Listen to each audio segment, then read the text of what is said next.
Getting rid of the federal Department of Education could be disastrous for Tennessee schools. I think without the federal government's interference, we're going to actually have a much better education program.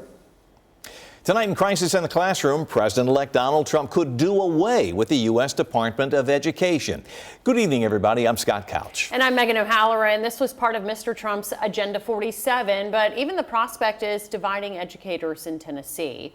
Fox 17 News' Caitlin Miller joining us live from the state capitol with both sides of this growing debate. Caitlin. Megan, Scott, some Republican state lawmakers believe that less interference from the federal government will enhance educational programs here in Tennessee, while some Democrats say it will be detrimental because we'll lose a huge part of our funding and protection from the federal government.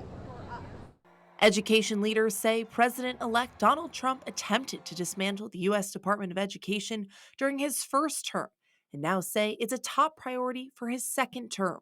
Republican Senator Mark Pody supports the move and says education was never supposed to be regulated by the federal government. He says it was always meant for state government. I think they've overstepped their power and authority at that point. But Democratic State Senator Jeff Yarborough argues the U.S. Department of Education is critical.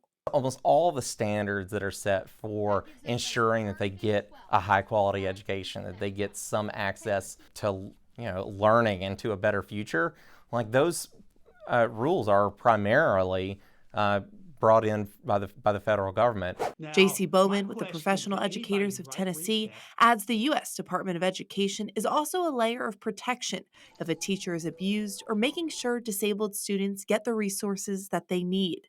But Senator Pody believes focusing on the state will lead to a better education program. I think that we're going to get actually a lot better bang for the dollar that's spent without that layer of interference from the federal government. Senator Yarborough says it will put a larger burden on Tennessee taxpayers to fund schools. More than 1 out of every $10 that educates children in Tennessee comes from the federal government. Like wiping out those funds and those dollars is an insane thing to do. And he says it will be up to the state government to make sacrifices in other areas to make up this difference. Ending the agency would require the approval from Congress and a great deal of political capital, but abolishing the U.S. Department of Education is possible. Reporting live from downtown, I'm Caitlin Miller, Fox 17 News, your Code Red station.